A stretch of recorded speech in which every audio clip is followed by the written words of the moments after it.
lagi bersama Klinik Bimbel. Kali ini kita mau membahas materi tentang alkanal atau aldehid.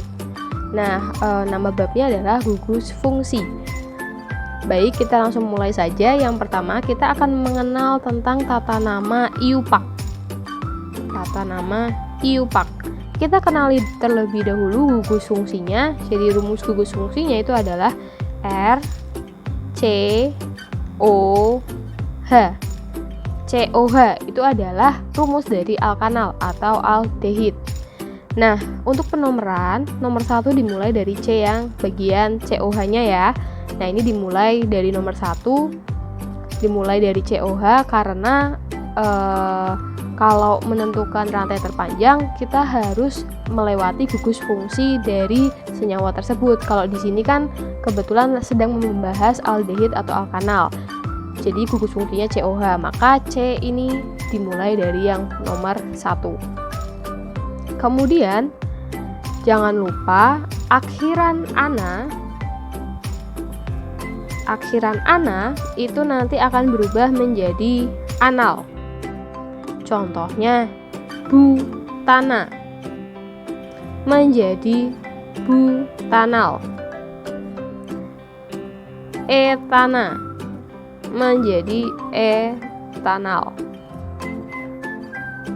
Agar lebih jelas, mungkin kita langsung saja ke contoh soal ya. Soal pertama. Oke, di sini ada rantai. Langkah pertama kita menentukan rantai terpanjangnya terlebih dahulu dan memberikan penomoran. Oke. Di sini nomor 1 selalu ini ya. Nomor 1, nomor 2-nya kalau misalkan lurus 2, 3, 4, 5, hanya 5. Kalau ke bawah 1, 2, 3, 4, 5, 6. Oke, berarti kita ambil yang ke bawah. Kita lingkari dulu aja biar tidak bingung. 2, 3, 4, 5, 6. Rantai terpanjangnya adalah 6. Kemudian di sini ada metil. Lalu yang lainnya itu etil ya. Oh, kita bedakan warnanya aja biar tidak bingung. Ini ada etil, ini juga ada etil. Kita tulis ini ada etil, tadi yang biru itu metil. Selanjutnya kita urutkan sesuai abjad untuk penamaannya. Etil dulu atau metil dulu? Ya, etil dulu ya. Etilnya berada pada nomor 2 sama 3. Berarti 2, 3 di etil karena etilnya ada 2, kemudian 4 metil, kemudian rantai terpanjangnya ada 6, berarti heksanal. Selanjutnya untuk soal nomor 2 kita menentukan rantai terpanjangnya terlebih dahulu. Kalau kalian lihat nanti rantai terpanjangnya itu lurus aja. Jadi 1, 2, 3, 4, 5. Ingat, untuk rantai terpanjang itu harus melewati gugus fungsi, itu yang pertama. Yang kedua, harus melewati cabang terbanyak. Kemudian di sini ada metil. Metilnya ada 3 ya. Kemudian etilnya ada 1. Etil, lalu metil. Maka langsung saja kita penamaan. Etilnya dulu, berarti 3 etil, 2, 3, 4 trimetil, terpanjangnya 5, berarti pentana menjadi pentanal. Oke, sampai situ paham ya. Selanjutnya kita akan belajar tentang tata nama trivial atau tata nama yang lazim. Nah, ini menggunakan kata-kata aldehid. Ada C1 sampai C10, kita harus hafal. Kita tulis dulu. Untuk C1 namanya adalah formaldehid. Untuk C2 namanya adalah asetaldehid. C3 adalah propionaldehid. C4 adalah butiraldehid. C5 adalah valeraldehid. Kemudian C6 adalah caproaldehid. C7 adalah enantaldehid. C8 adalah caprialdehid. C9 adalah pelargonaldehid. Dan C10-nya adalah tentang capraldehid.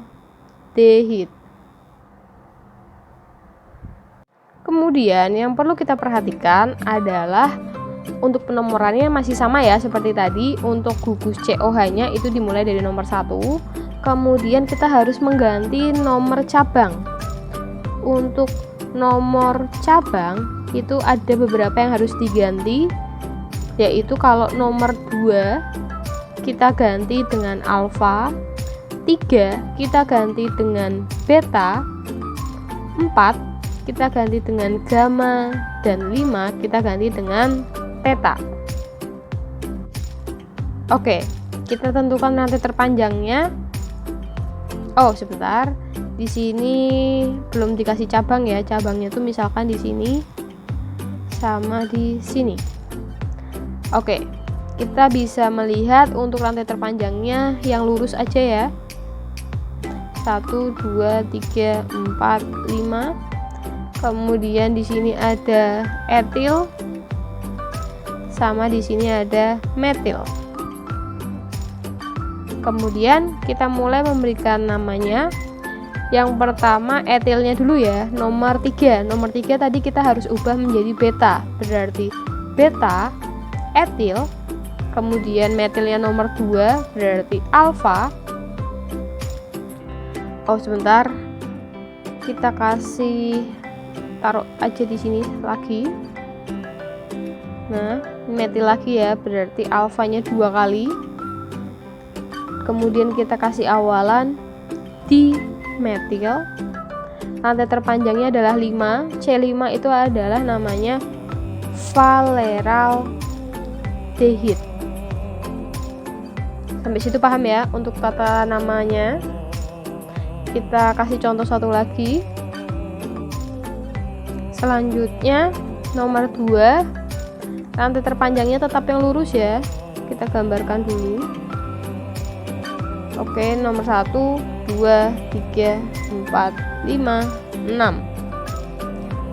Oke, selanjutnya di sini ada etil, ada metil, ada metil.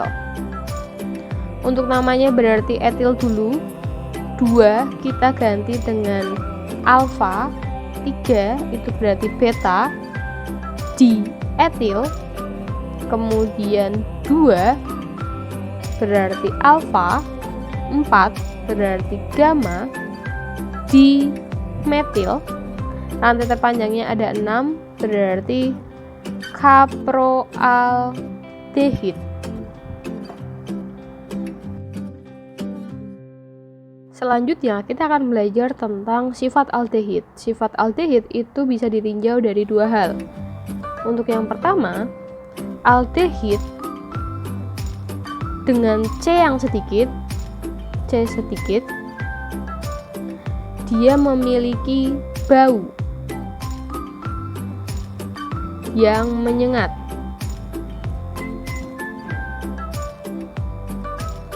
Sedangkan aldehid yang C-nya banyak berbau harum. Oke, sampai situ paham ya. Selanjutnya, yang kedua, aldehid itu bersifat polar sehingga C yang sedikit atau C yang pendek, contohnya formaldehid, dan asetaldehid dapat larut dalam air. Nah, kelarutan dalam air ini itu akan menurun. Kelarutan dalam air itu akan menurun dengan bertambahnya rantai karbon.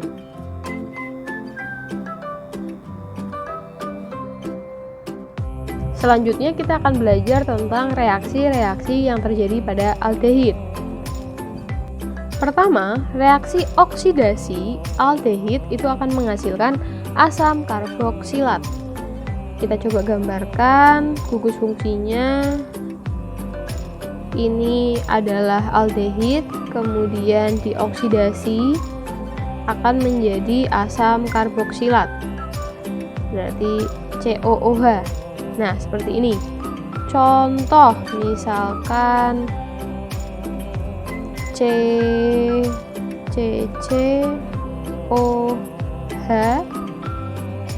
dioksidasi maka akan menjadi CCCOOH. Nah, ini yang bagian kiri aldehidnya namanya adalah propanal. Ketika dia dioksidasi akan menjadi asam propanoat. Selanjutnya yang kedua, reaksi adisi H2 aldehid. Jadi kalau aldehid kemudian direduksi dengan H2 maka akan membentuk seperti ini. Jadi aldehidnya diadisi oleh H2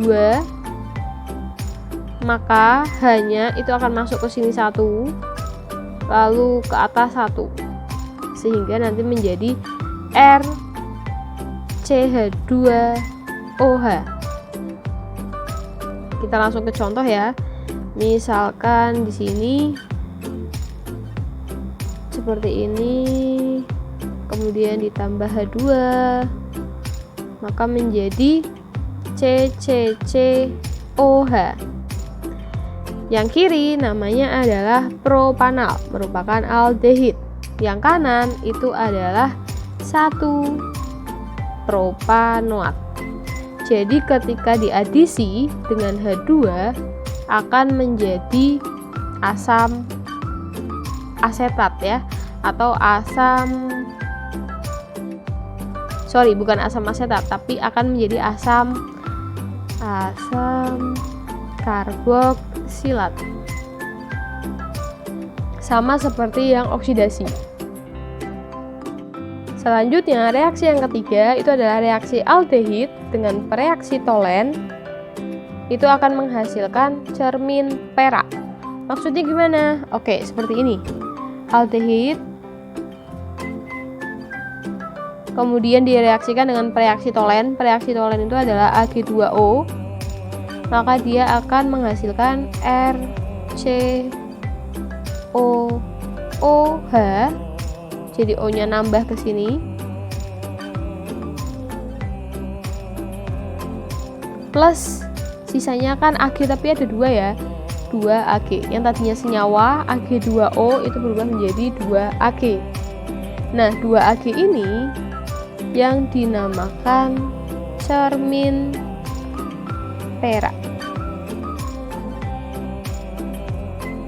Selanjutnya, reaksi nomor 4, reaksi aldehid dengan pereaksi Fehling itu akan menghasilkan endapan merah bata.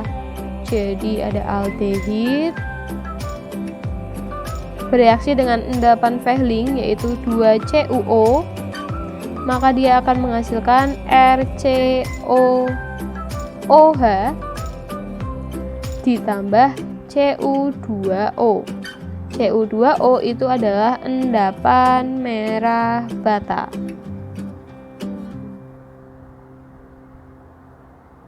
Selanjutnya, reaksi terakhir itu adalah aldehid dapat mengadisi HCN menjadi senyawa hidroksi nitril. Oke, kita contohkan RCOOH H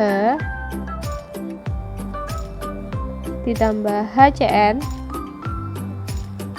maka akan menjadi RCCNOH.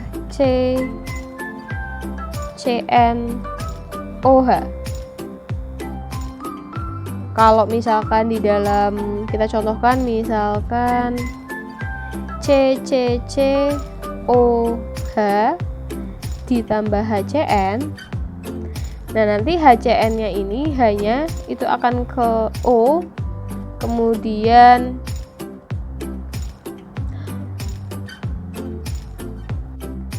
CN-nya itu akan bergabung bersama C menjadi CCCOH CN. Namanya adalah 2-hidroksi butira nitril.